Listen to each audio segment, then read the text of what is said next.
কেন মাঝে মাঝে তোর সাথে চেনা রাস্তা বা ঘুর পথে শুধু লুকিয়ে পড়তে চাই আধো আধো অধরা আলোতে। কেন একে ফেলি নিজেকে, ফের ঢেকে ফেলি নিজেকে, হয়তো নিয়ম এটাই কিছু কিছু বেসে যাওয়া ভালোতে।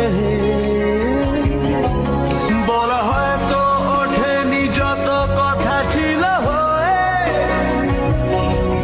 মেলা হয়তো বসেনি দুজনের পাড়া ছুঁয়ে, তাতে কি আসে যায় আসলে শোনে বা ভাদরে। তোকে রাখবো আদরে দেয়া কোনো নাম ধরে, তোকে ঢাকবো চাদরে।